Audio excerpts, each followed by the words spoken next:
It's noon here in Ventnor City, New Jersey, and this is CarEdge Live for Friday, May 30th, with your hosts, me, Ray, wearing the collared shirt again today, and Zach, yet again, unable to afford that collared shirt. Man, that trip to Japan must have wiped you out.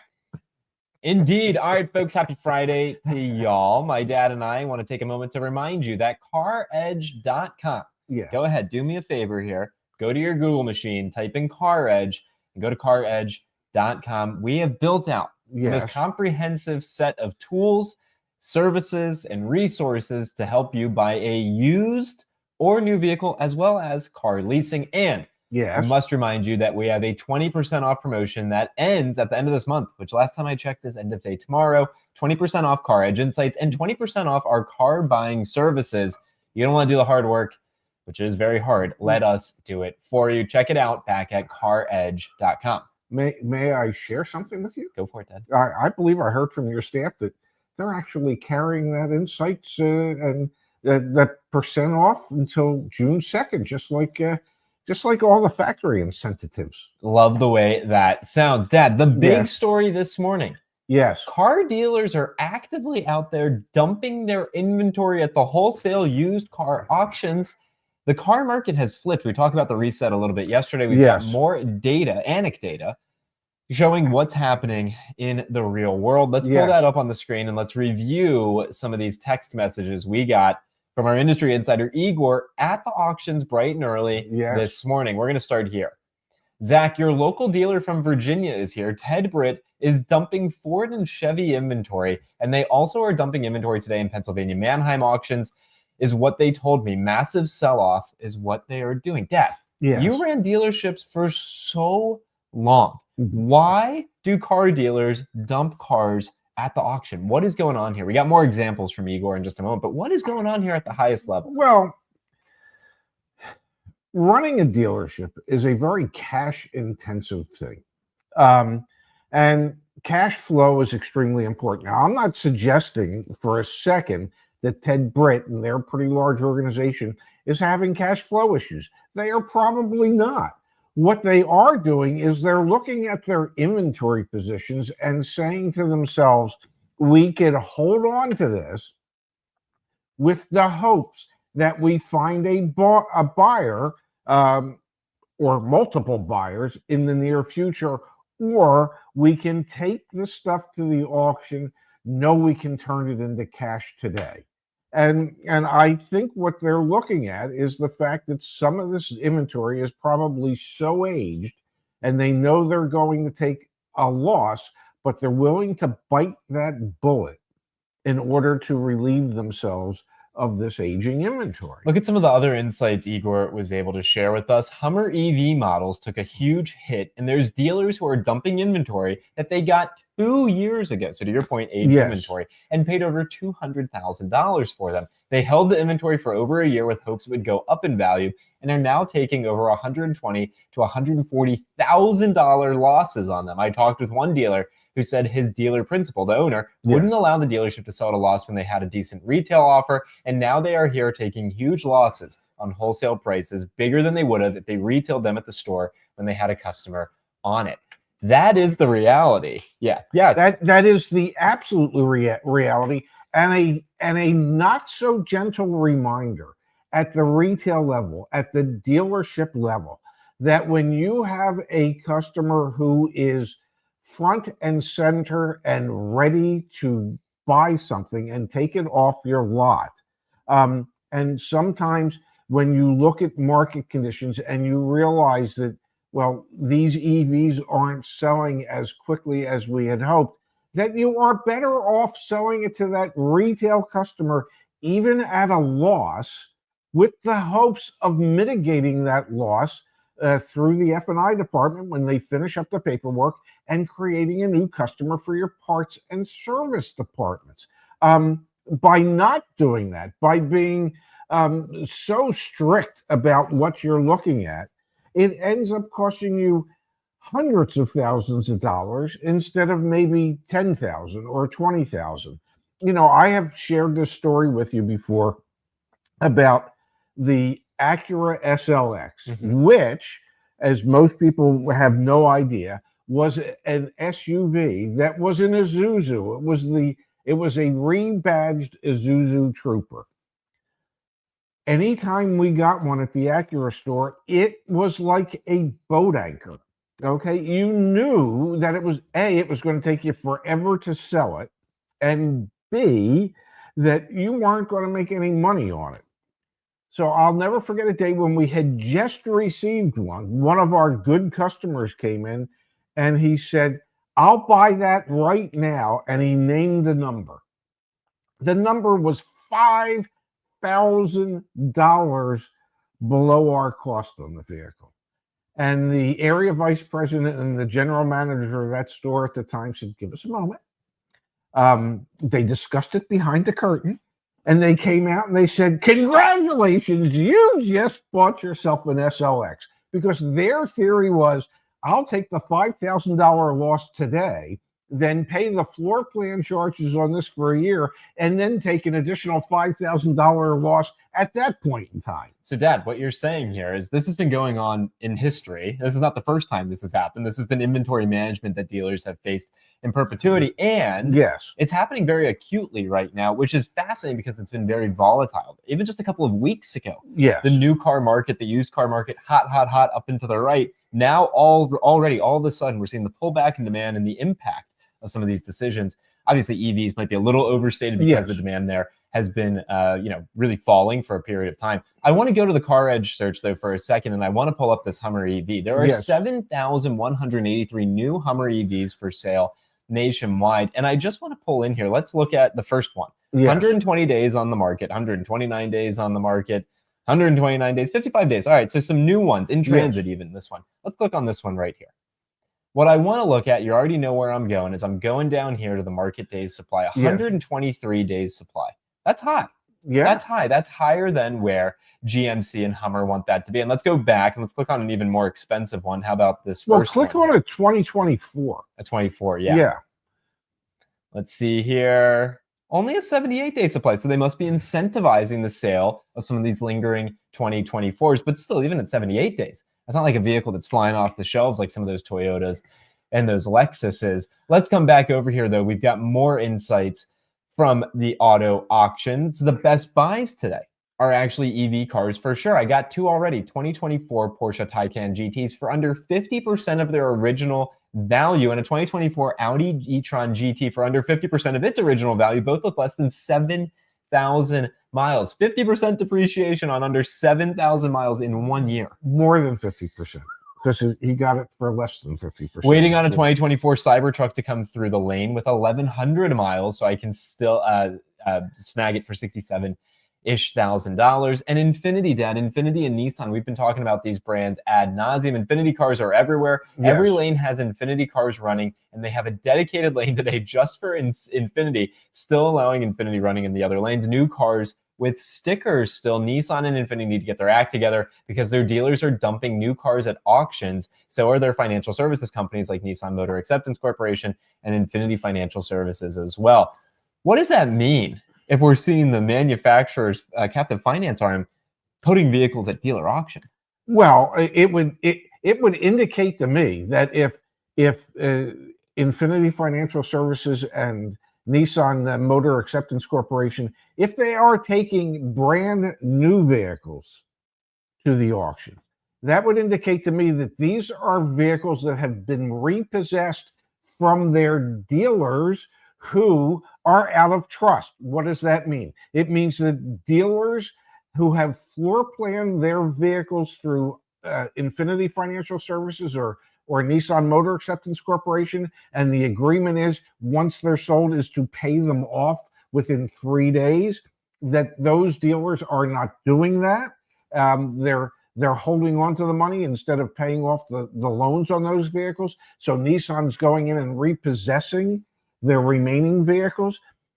And if that's the case, and the only way they can get rid of them, because they can't find another dealer that wants them at the moment, is to send them to the auctions. Well, they're taking a bath. And this doesn't bode well for Nissan or Infiniti. Well, Infinity's always been in trouble. I think Infinity was in trouble the day they came up with the idea that, well, we should have a higher end car brand, Yeah. and we should have it in a not traditional car dealership, where one can sit and find zen before they purchase their car. But it just indicates to me that Nissan is really struggling, and if the turnaround that they're presently finding themselves in, if that doesn't happen, this is not a good sign. But back to just the broad strokes idea of dealers dumping cars in inventory. Yes. It could be voluntarily dumping cars in inventory. It could and that be. is the example of those Hummer EVs. Yeah. That was a dealer principal who said, we are not selling at a loss to a retail customer, made a bet. The bet was wrong, and now they're selling at a huge loss at the auctions. That's also likely what's going on at Ted Britt with the Fords and the Chevys. Yeah. And then you have the other end of the spectrum, which is dumping vehicles at auction. And that's, you don't have a choice. Your finance company, because most car dealerships, most franchise new car dealerships do not pay cash for their inventory. No. They finance it just like you or I would. Yes. And if you don't make payments on that financing, the lender can come in and can take the vehicles back. They can physically take the vehicles back. They're the lender's vehicles. They're the lender's vehicles. Yeah. And so we're seeing those vehicles make it. So those are dealer repos essentially making it to the auction. Yes, in many cases. And so that's not a good sign. That shows that many of the dealers within that dealer network are not in good health. Yeah. Okay. Financially.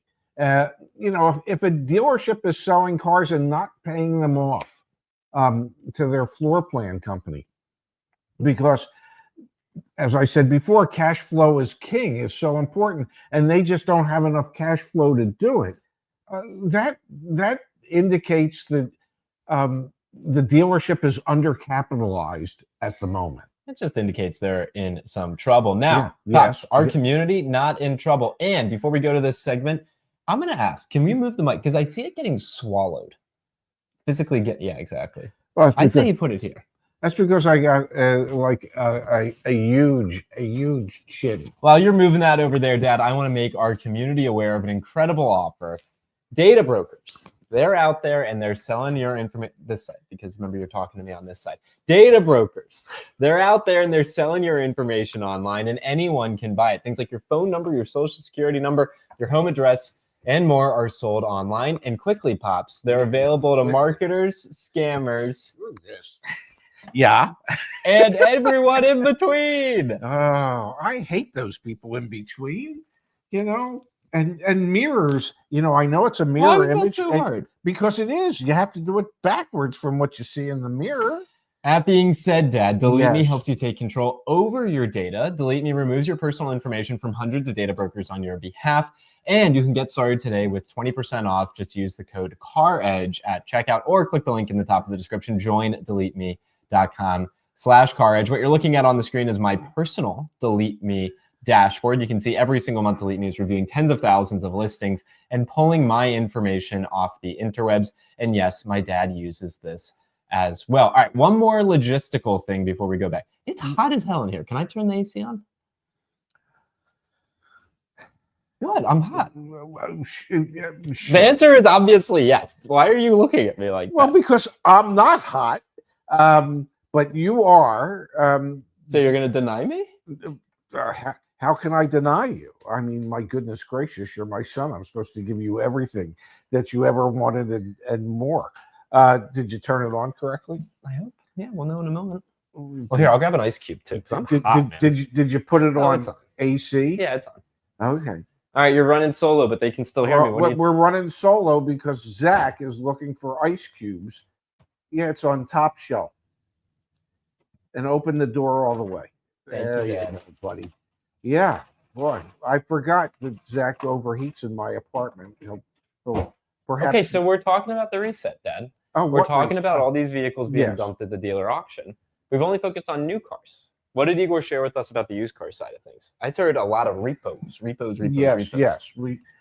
He's seeing more repos this week than what they've seen in quite some time. So that's another indication. That's consumer repos. That's not dealer repos. Those are people who could no longer pay their car loan and their vehicle got repossessed. Actually, yes. and that's not a good thing. But we knew that was coming. I mean, we've known that was coming, and the truth of the situation is that many of the lenders decided to hold off as long as they could on either A, repoing the vehicle itself, or B, more importantly, even after they repoed it, bringing it to the auctions. Now, my guess is they missed the best time to bring it to the auction by about 2 or 3 weeks. Yeah, it would have been a couple of weeks ago. Now, let's open up the phone line and let's have a conversation with our community about this very topic. If you'd like to call in, that phone number is up there on the screen right now. And again, as always, it's 202-929-1893. We want your take on what's going on in the auto industry. And of course, if you have questions for us here on CarEdge Live, we're happy to answer them. Again, 202-929-1893. Now, coming up later in the show, we have a couple more stories that we need to cover from Hyundai increasing their prices, Subaru increasing their prices, as well as Volvo in some serious trouble. And we have a deal of the day. So we got a lot to get through here on the show, but we want to open up the phone lines. We want to have a moment to talk to our community about what they're seeing out there in the world. Wow, it worked. Hey there, you're on with Ray and Zach from CarEdge Live. If you don't mind, make sure you've got the volume turned off behind the scenes. What's your name, where are you from, and how can we help? This is Tim from Grand Rapids, Michigan. Have a question for you. I put it in your chat, but you haven't gotten to it yet, so I thought I'd call. Good to hear from you, Tim. How can we help you?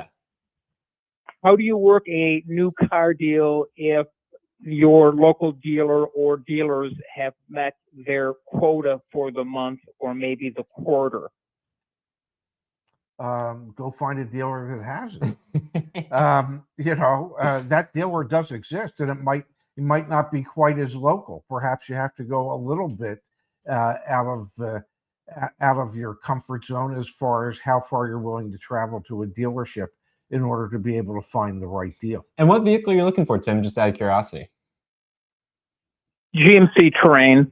GMC Terrain. I mean, I'm imagining there's a lot of GMC dealers that are looking to move those units. And you're in Grand Rapids. Do you mind giving me a zip code? Let's do a little bit of a live search here. Oh, I wasn't expecting all this, but go ahead. Well, that's how my mind feels every time we do this. Yeah, 49426. 49426. Okay, let me update that and let's change this. We just want to go within 100 miles. Okay, Hudsonville, Michigan. Yeah. Okay, and you said a GMC Terrain, correct? Yes. Okay, give me a second here. We've only got 219 new ones for sale within 100 miles of you. So that's actually a lower inventory than I was anticipating. But let's come in here. Which dealership have you contacted or do you know is maybe at capacity or has hit their quota? Oh, nothing yet. I got a lease that's coming up in about 2 months, and so I do all my homework before I go out and about. But I was looking for like a blue one. Okay, blue one, trim level? The lowest one. I can't think of what the name of it is right now. Let's see here. Maybe that's the AT4? Probably. No, you think it's AT4? No, the lowest one. Elevation. Elevation, excuse me. All right, so we got the Elevation here. Also, I'm just noticing something right off the bat. We've got 2025s, 2024s. There seems like and 2026s. So there's some aged inventory out there, Tim. Yeah, I see like a 2026 here, $33,790 MSRP in transit to a local dealer. It looks like, though, there's only 160 of the Elevation for sale within 100 miles of you. So it actually looks like it might be. And how many in blue? Oh, yeah, and we wanted blue. Okay, give me a second here. So let me go to color. And we want exterior color. It's not even giving me blue as an option. Okay. Well, I see a blue one right here. So that's not particularly helpful. That'll be a fun one for us to work on behind the scenes. Well, no, that's a service loaner at Genesis of Holland. Oh, interesting. Yeah. Anyway, Tim, I'm not seeing too many options for you. That being said, I would have anticipated even more inventory. So if a dealer is at their quota, I would say, to my dad's point, you find another dealer. But you do all your research, you try and identify which ones have been sitting around for a while, and then you jump on those. Okay. One tricky question, but sure. How do you figure out, or how do you get the dealer to tell you or admit they're over their quota or at their quota or near their quota? just another card in your inventory to use? What's your strategy there, Pops? You just ask going in. I mean, I understand that you have a sales objective from GMC for the month, and that there's usually a relatively large cash rewards for hitting those objectives. How close are you? And a dealer that's close that needs to get there, they'll tell you, yeah, we're like 4 short. Good. Well, if you treat me right, you could only be 3 short. You'll be 1 vehicle closer. So, I would think that most dealers would be shocked that you would even ask the question, and so that. Would you be honest with the customer? I would be. Yeah. Yeah. Why wouldn't I be? I mean, if I know I'm 3 or 4 cars short, and I'm running out a month, yeah, I want that guy in my dealership. Yeah. I want to figure out how to sell him that vehicle so I can be 1 car closer, so I don't miss the objective and I get the payday at the end. So, yeah, I would admit it, but then again, I wasn't your everyday car guy.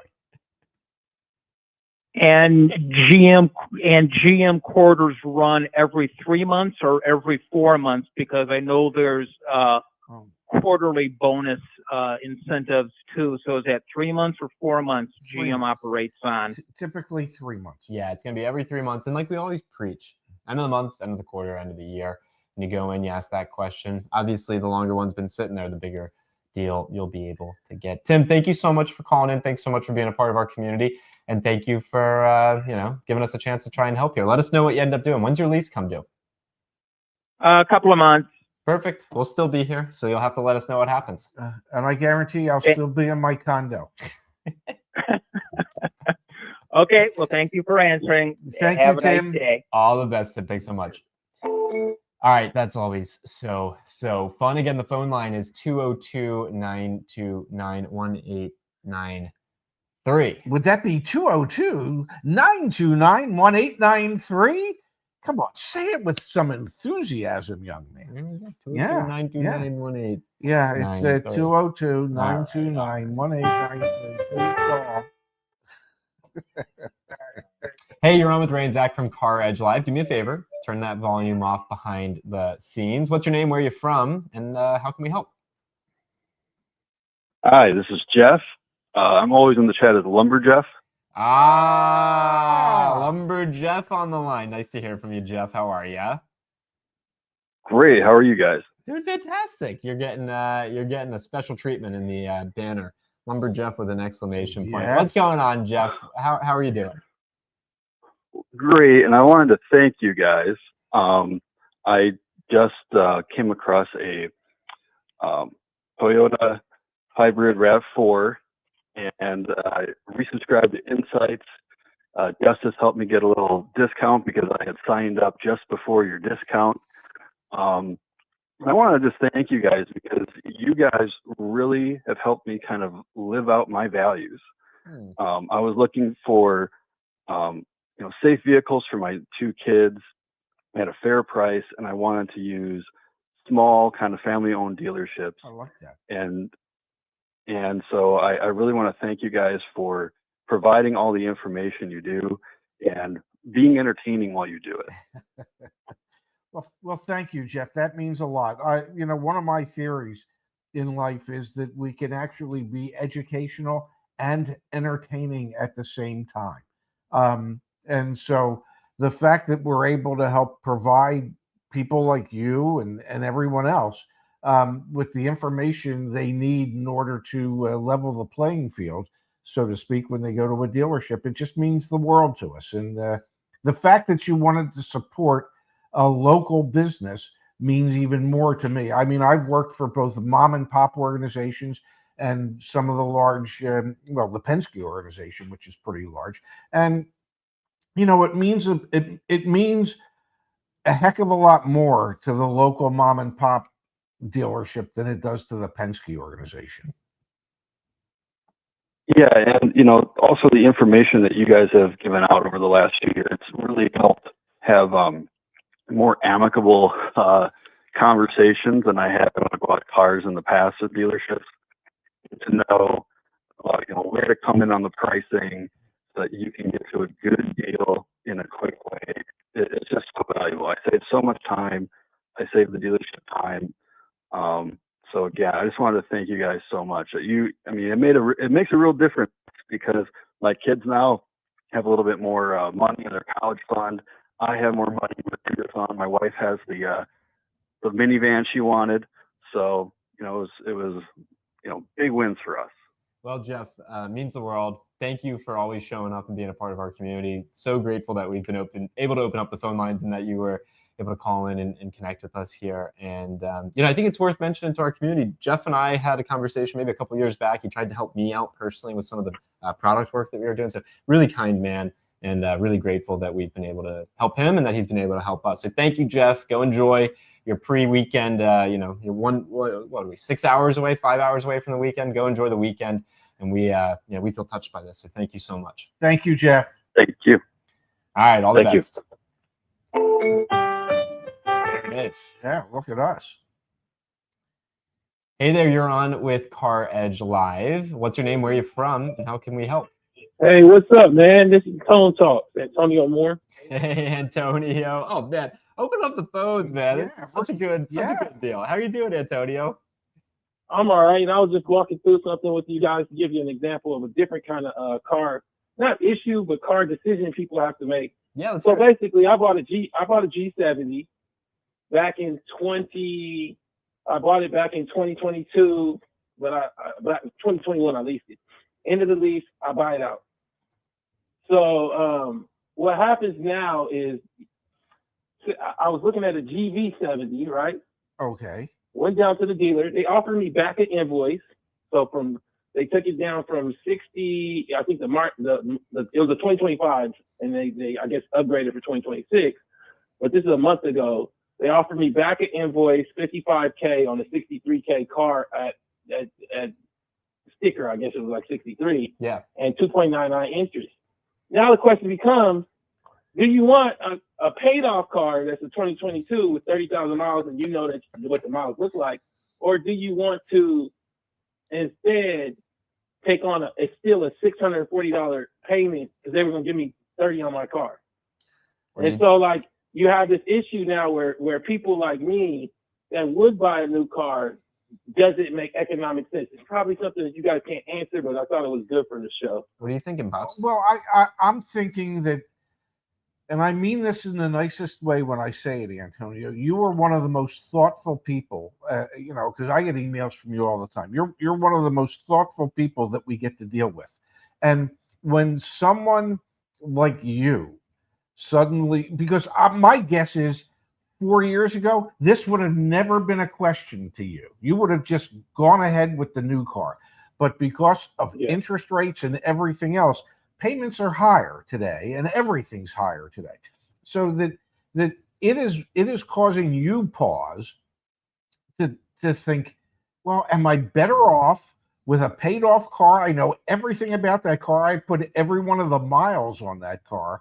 Or do I commit myself to a $640 payment? And I think we both know the answer because you didn't do it. Yeah, and then I would add to it, there's two other major factors here, particularly being in California. First being insurance. I think you guys should do a whole show on insurance, Yes. even though it's still highly regional. Because when I was checking the insurance on the GV70, it was like $3-something. It was like $320. Wow. On the new SUV. And so I think that people, that while it's been a part of you talking about it, I don't think that people really understand insurance could be half the payment. Yeah. So so if you bought this car without the $30,000 down on the 60, it would be about $1,100-$1,200. I think you guys showed a Tundra that was in that range yesterday. So add another $300 to $400 for insurance. Wow. And I'm going to share something with you that I asked my son about earlier today. If there is a way for us to get a breakdown as to what the average cost of repair after an accident is for an ICE vehicle, a hybrid vehicle, and an SUV. An EV. And an EV. I mean, well, I think something is happening here too that you guys would probably be better equipped to delve into. I think they're cheating gas buyers. Let me explain. I believe what's happening right now is that electric cars are costing everyone because they cost so much to repair. Well, I'm an attorney.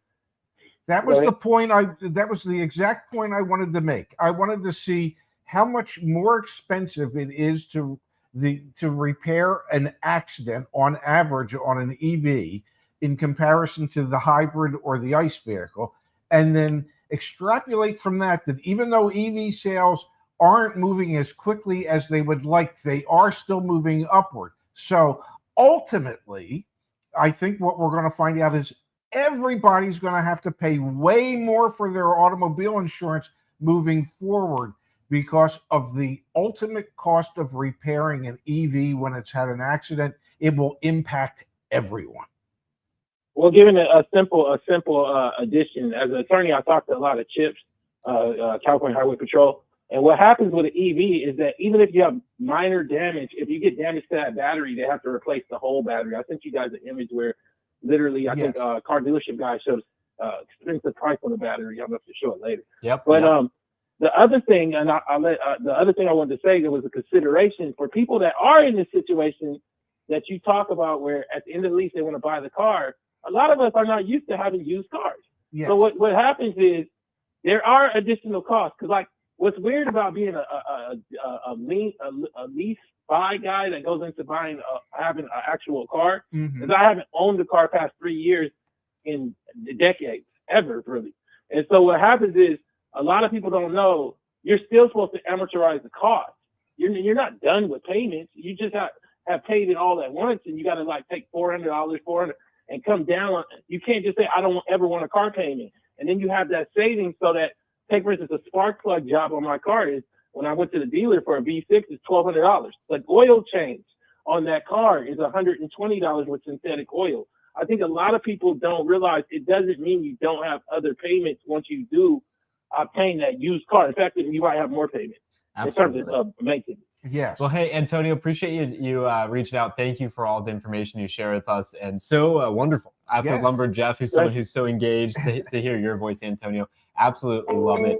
Oh, thank you, Antonio. We look forward to getting you back on here again in the future. Dad, I want to close down the phone lines just for a moment here, because we have a couple more things we have to touch on. So let me pull that off. Thank you again to Antonio for joining us. A couple things. One is I'm going to pull the data. I'm going to do my best to find some data, but I have to pull up here. Phil on our team, for example, he recently got a Cadillac Lyriq, same cost of insurance. So before we prescribe what's going on, we also have some insurance partners. So you and Antonio did a great job there queuing me up for this, which is if you go on CarEdge.com, you can click on insurance right there, and you can get quotes and compare quotes and things like that. You've done this in the past to our insurance partners. I can reach out to our insurance partners and see what data we can get our hands on. So that's all I'm looking for. Yeah, give me a little bit of time to do that. And obviously, if you're in the CarEdge community, use these resources to your advantage. Pops, there were a couple stories that I think actually we have to hit on. The first one's going to be Hyundai, most likely. Yeah. They haven't done it yet, but let's switch gears. Let's talk Hyundai. Increasing their prices for new vehicles across the board. Yes. Now, I don't want to bury the lead here too much. Yes. But it's only 1% price increase, which on the surface doesn't seem like a lot. Doesn't sound like a lot. Yeah. Hyundai's response to 25% tariffs, whether they stick, they don't stick, I don't know. There's a lot of stuff going on in the courts right now. But Hyundai's response is a 1% increase, most likely, across the board. However, your reaction to that was pretty interesting to me, which is that's actually a lot. Well, it doesn't seem like a lot when you say, oh, it's only 1%. If it's 1% on a $45,000 car, that's $450. Now, let's realize that 86% of all people out there, and it might even be a higher percentage on Hyundais, those people are financing it. So a $450 increase in the price of the vehicle plus the tax on that could have an impact of $10 to $15 a month on their monthly payment. So if the monthly payment's $15 higher than it would have been before the price increase, and if insurance premiums are creeping up, which they are. Regardless of powertrain, insurance prices are up. And if maintenance costs of vehicles are creeping up, when you factor all that in, that $500 extra could prove the difference between being able to actually afford the monthly payment on that vehicle or not. And there are other automakers who have raised their prices recently as well. Subaru, they raised their prices anywhere from $750 to over $2,000 across the Forester Outback and Subaru Ascent. So we are going to see, as 2026 model year vehicles come out, these automakers are indicating that new car prices are going to go up. And then it's so fascinating because Igor's here in the chat sharing more insights. And then you see things like ID4 selling way below, value, below MMR values at the auctions. It's fascinating, Dad. This might become a moment in time where the better value becomes a used car. And this comes just during the same week where we talked about how really a new car right now is a better value than a used car because used car values are so inflated. But if we see MSRPs on 2026 model year vehicles go up, which is what we're anticipating seeing, and we see wholesale used car auction prices start to come down and vehicles selling below MMR values, it might become pretty quickly a used car is a better value than a new car. Well, the problem is at the moment that on a 3-year-old car, there's only a $16,000, $17,000, just under $17,000 spread between what the asking price of that 3-year-old car is versus the MSRP of the new car. And that's the lowest that spread's been since 2022. So if we see MSRPs increase and we start seeing a lowering in the values of the pre-owned cars, that spread could go from 17,000 to 18,000 to 19,000. And that, when that spread gets that large, makes it much more compelling for someone to buy the pre-owned car. I think we could be looking at the market being that volatile and shifting. Oh, I think the market's going to be volatile for the next several months. Sounds like you should be tuning into CarEdge Live, folks. Well, I will be for sure. Keeping you abreast. All right, let's go to a new segment on the show, Dad. Our Deal of the Day segment. And we got to give our credit here to the CarEdge concierge team. For those of you that don't know, we offer car buying services. You don't want to do the hard work, you join us back at CarEdge and we can help you out. Go here, Dad, and where are we looking at? BMW of Fairfax. That would be in Virginia. We've got a 2025 BMW X1, and look at that discount off of MSRP. Almost a 10% discount off of MSRP on a brand new BMW. And do you want to know why they could do that? Help me understand. Why is BMW offering, or not BMW offering, why are we able to negotiate 10% off MSRP almost?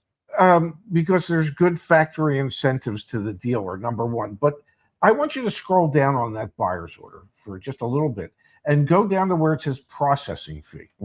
It's $849 at that dealership in Virginia. That's like they discounted the car $4,200, but in essence, that $4,200 is really only $3,400 because they're picking up $849 in their processing fee that has absolutely no cost to it. So that's the other reason why dealers can do that. You might not be able to get the same $4,222 off that type of BMW in California, where the dock fee is capped at $85. Okay, you could probably get even more than that off, say in Florida, where we've seen dock fees upwards of $1,500. But at the end of the day, the reason this is our deal of the day is because the out-the-door price. Saving. The out-the-door price. I don't want to take anything away from the out-the-door price on this. It's a fantastic and a job well done to the team. And shows the gamesmanship and the importance of the OTD being the only. What's that game where you like put the ball under the cup? It's like three card mod. You gotta like follow the right ball. And I will say this: pull that up one more time. The MSRP on this car was $46,915. I had a salesperson that worked for me for a long period of time, and the first words out of his mouth to a customer was, when he greeted them, was, "Hey, if I can get you the car for MSRP, including all fees, scroll down to the bottom, see what this came out to." Look at that. If I can get it, so I'm basically saving you 10% because that's about what the fees amount to. Well, taxes and fees. Then, well, that's all the fees. Because there's $3,000 in taxes on this in Virginia. Exactly, but and there was in Arizona as well. So it was where he basically was saying, if I could get you MSRP out the door, would you want to buy the car? And it's like he did. The beauty of him was he didn't want to have to go through all the nonsense of negotiating. I'm just giving it all to you up front. And you can see that's approximately where you end up in a car deal. And that. Well, I want to be very clear, Dan. Yeah. The purpose of this segment is to highlight incredible efforts by our team to they did a great job. Well, you're saying that a car deal is going to end up at MSRP as the OTD. I think you're devaluing. I don't mean to say that. But I think you're devaluing all the effort that goes in and all the other countless OTDs that our team got that were significantly higher priced than that. And the purpose of this is to demonstrate to the audience what's possible out there. Yes. So I appreciate where you've taken this segment. Yes, I apologize, ladies. No, you can do whatever you want. I need to make sure that we really reinforce that when we highlight these deals today, we're looking across hundreds of deals. Oh, absolutely. To identify the ones. That was a job well done. No, it was absolutely. When I was talking back 20 years ago, things were different 20 years ago than they are today. But that's how my salesman's mind always worked. We've got another one here. Genesis today, we're taking a hit, especially the G90 model. Big losses for dealers on the G90. We know the G90, for those of you that haven't been paying attention back on CarEdge.com, under research, Igor, I promise this is going to connect dots in just a second. Click on research. And then from here, you can look at the fastest and slowest selling cars. We've currently defaulted to the fastest selling cars. I'm going to click right there, Dad. Slowest selling cars. Genesis G90, fourth slowest selling car in the United States right now. So no wonder the used ones are struggling to sell at the dealer auctions. And Igor, with a word of caution, today could be a blooper. Yeah. Let's see, and let's wait for another week of results. You can't base a trend on one day, on 1 week. So we need to string together a few weeks, 3-4 weeks of declining values, and then we can confidently say it's a trend. There's a trend. Yeah. Right now, it's an anomaly. Yeah. For 1 week, it would be an anomaly. That being said, the other data points that we pull into this to inform our thinking, give us some confidence. From Gemstar, is MMR only for used versus new cars? So let's really simplify this. Yes. MMR is Manheim Market Report. That's a value that the industry puts on a vehicle, a used vehicle. Yes, that's for used vehicles only. Yeah, that's for used vehicles. There is no MMR for new cars. Maybe as a concept there should be. We do a little bit with the target discount that we provide you with. That's kind of, but no, that's only for used vehicles.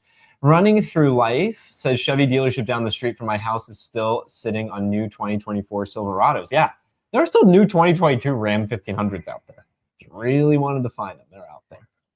Why you'd want to buy one is beyond me, because there was a comment from one of our commenters yesterday. It was an engineer, I think, or research and development. He said, what I can tell you is vehicles are meant to move. And when vehicles sit on a dealer lot, there is a limited amount of movement, which means things will go bad and can go wrong quickly. So if a dealer has been sitting, for instance, on those Hummer EVs for 2 years, God knows what could be wrong with those vehicles. I'm just guessing, but tires on a Hummer EV are probably $500 a tire. And if it's been sitting with 9,000 pounds of weight on it, I guarantee each one of those tires has a significant flat spot on it. Oh man, we were over at the Cadillac dealership yesterday. Went to 5 different dealerships yesterday. Some good opportunities down the line to do some filming on their lots and with them and all that fun stuff. The Cadillac IQ, is so freaking massive. Yes, these EVs, man, they get humongous. But first, before we go too far, think a 24-inch tire goes for? Ain't cheap. Yeah, they all had 24s on them. Yeah. Our segment that we've had forever, really, you've got to be kidding me, Dad, is what Antonio brought up earlier. Look at this from Car Dealership Guy. Yes. I was working, so this is overheard. I work as the service manager at a Ford dealership, and we had a Ford Lightning come in that needs a new battery pack. The battery cost is $74,000. The sticker price on the truck in 2023 was $79,000. That math don't math. Well, it probably indicates why Ford's losing $4 billion selling EVs. But yeah, I mean, think about that. How if the MSRP on the truck is 79 grand, how can the battery pack, okay, cost $74,000? And that was my point about insurance. This one, the battery might have just failed, but if it had been in an accident, okay, and the battery was impacted at all, well, there's no way the insurance company doesn't total that vehicle. So, you know, they're paying out a huge chunk of money, where in many other cases they would be paying out considerably less. Let's stick here for a moment, Dad. Quote, this is just for parts, labor excluded. There is also a thermal blanket and other one-time parts that must be replaced along with the battery. And we've got the screenshot from the DMS. It's very blurry. You can see here that says 5,000 something, 6,000 something. Battery, $70,000. Quoted. Yes, and the total repair was 84 grand. That's a lot of money. That's, you know, so, hey. And that vehicle's under warranty. Thank goodness. You know, but so for all you EV people out there, and I understand why you swear by EVs, I do. It's just at some point, somebody's going to get stuck with having to pay for a battery replacement. And when they do, they're going to have to get a second mortgage on their home. Here's what's interesting. Justice is saying Ford is super inflating that cost. Let's talk about this for a moment. Okay. This F-150 Lightning is under manufacturer warranty. Yes. Who's paying that $84,000? Ford. Yes. Does Ford have an incentive to overinflate the prices on these things? I think they do. Well, for tax purposes? Exactly. Yeah, sure. So I do think there's a little bit of gamesmanship. Okay, but how much could they be inflating it? You know, I want to be very clear. I have no idea. Yeah, neither of us are experts on EV battery costs. We should get someone on the channel to talk about. But I do want to call out, Ford has an economic incentive. Okay, so even if they doubled the price, okay. So it was a $42,000. Well, but the battery was only $35,000 instead of $70,000. I love Space's comment here. Yeah. Just like their cars, Justice, domestics love playing the MSRP game for marketing purposes. Yeah. I mean, we have another deal of the day that'll be coming up for next week, Dad. Yes. We had $18,000 off a Jeep. The MSRP is irrelevant at that point. It was never worth the price that they said it was worth. So I'm just calling it out. You know, I still subscribe to the theory that since the manufacturers get their hands on every new franchise dealer's financial statement every month, I know. that they should base the MSRP on what the average transaction prices are, so that there isn't an $18,000 discount on a Jeep because it wasn't $18,000 overpriced to begin with. Anyway, you've got to be kidding me, is that Ford EV battery pack story. And we've got here from Matthew, given EV fires, maybe thermal blanket isn't needed. Justice, I think Justin or Justice on our team did a bunch of research. There is no higher incidence rate of EV fires in EV vehicles as compared to internal combustion engine vehicles. I think there's actually fewer. The highest rate hybrids, followed by ICE vehicles, then EVs. The problem with the EVs is putting them out to this year. Yes, that they burn so hot and that they become almost virtually impossible to put out, especially for most. They're not impossible to put out. No, you just wait for them to burn out. They have a different way to put them out. Well, because you need special foam and stuff.